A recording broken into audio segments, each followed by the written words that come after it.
What's up, guys? Today I'm gonna bring you on a vlog in a cave at the Blue Spring Caves, whatever.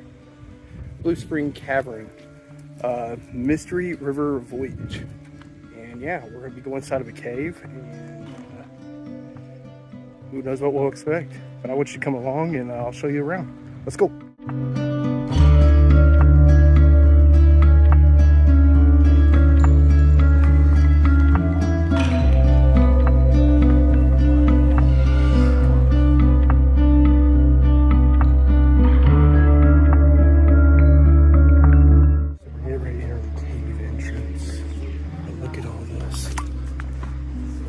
Look how pretty this is. This used to be a sinkhole, is what he was explaining. Ooh, it's chilly. But, here we go.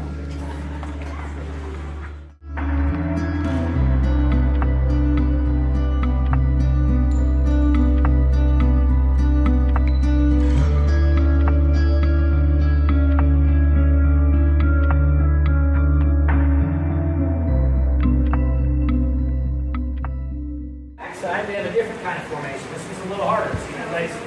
What's that?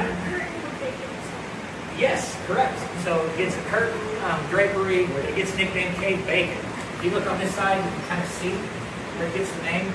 Cavers are always kind of, I'm thoroughly convinced they're all starving to death because they eat everything after some form of food. Like the mud, they call it peanut butter mud. It doesn't taste like peanut butter at all. These are just some of the rocks. If you reach out there, the soda straw formations, which are stalactite, it's hollow in the middle, those are very, very fragile. So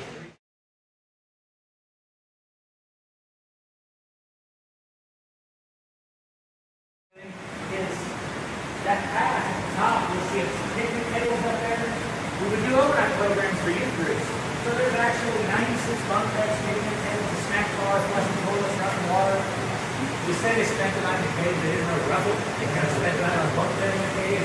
But that's all in that upper area up there. It gives you an idea how big this is. All this little area up here. Right now, it's still a bunk bed. We got thanks for that. We haven't even started yet.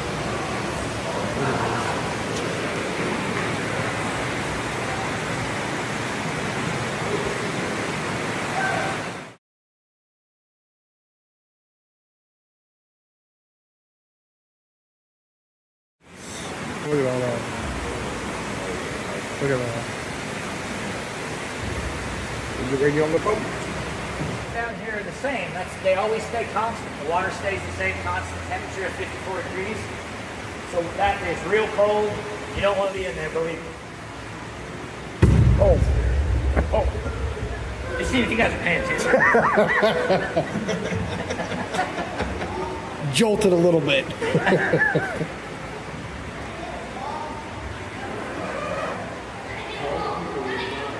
We're going to hit a wall. Who's driving this thing? Good way to start. Good way to start. It's only like 2 feet right here. Oh, wow.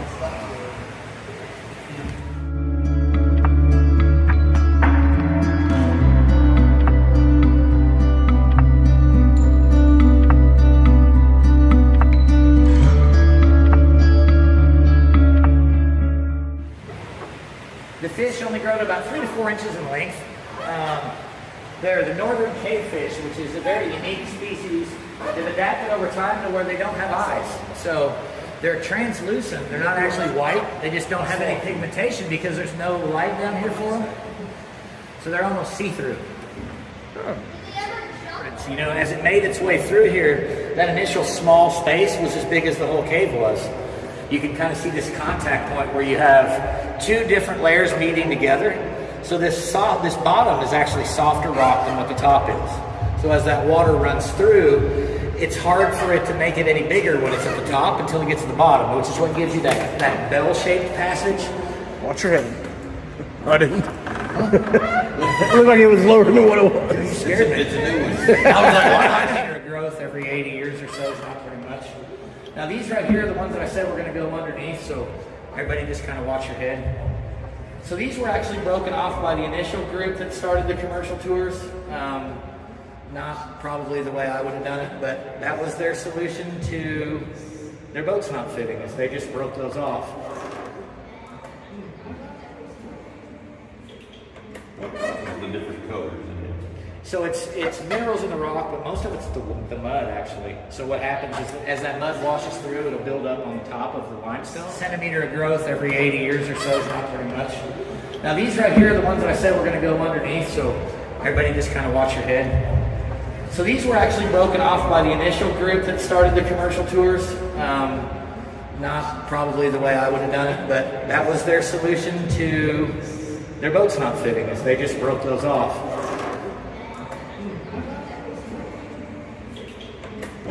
The different colors in it. So it's minerals in the rock, but most of it's the mud actually.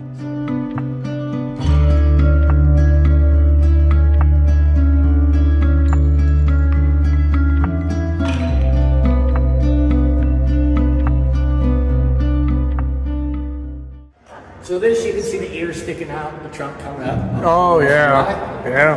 Then we got the pterodactyl here. Oh, yeah. This big guy is what we call the Rock of Ages. So this is a flowstone formation.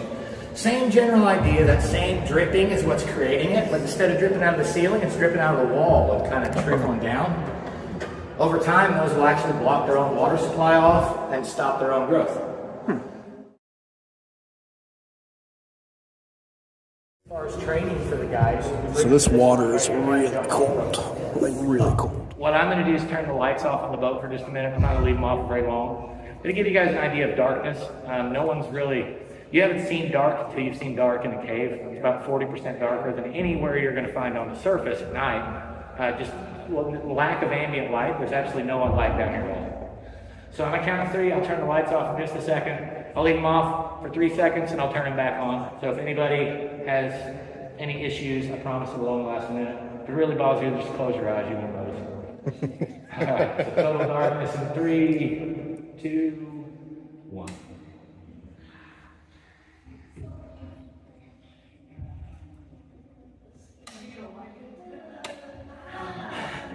So that's a big difference, right? Think about how hard it would be to navigate your way out without light.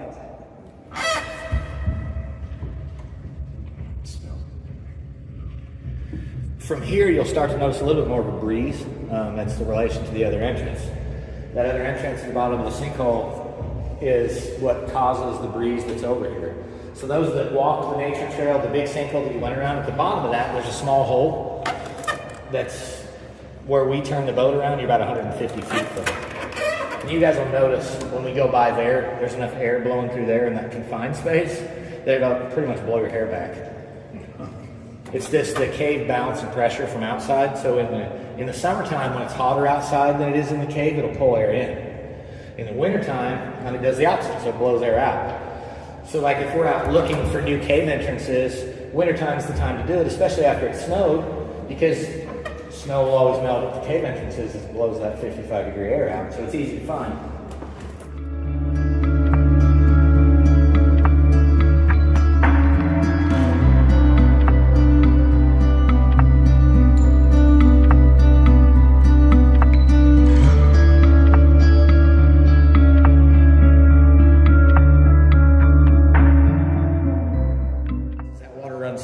Soft spots in that rock, and what will usually happen is a small little rock will get in one of these and just spin and almost drill out these small things. This is also in the summertime where we see the most bats because we're so close to another entrance. Oh. They'll come in here during the day and sleep, and then grab a little pointer here. So in front of us, where we're going, and you guys will see it, we'll drive right by it. But pay attention right here. This is the little low spot that connects. So again, you guys saw 5/8 of a mile. It's about a total of 3 miles of cave that goes out to the river from here. So 3 miles total distance. The other 19 miles of cave are all through that little hole right there. Oh. Have you been through there? Oh yeah. We usually take kayaks, which can be an adventure in itself. A lot of times with the kayaks, you have to lay completely down on it, push down on the ceiling to get it to sit low enough to put through. But it's not that bad. It looks way worse than what it is. I promise. It's about 30, 35 feet or so to get through here. You can hear the water on the other side, but you'll feel the air. Oh, wow.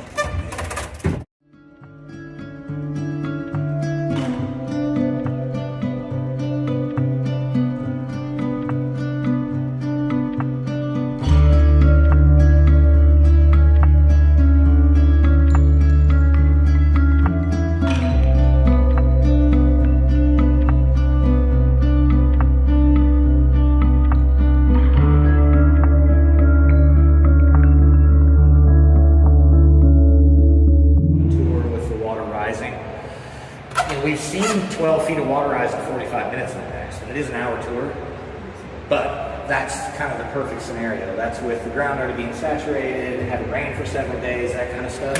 So it's not something that's just going to happen.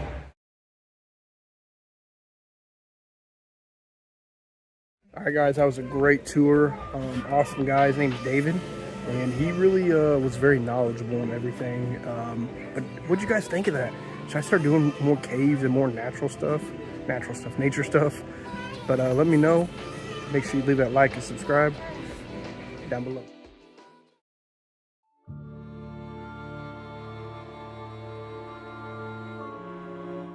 I just wanted to make a little pit stop really fast.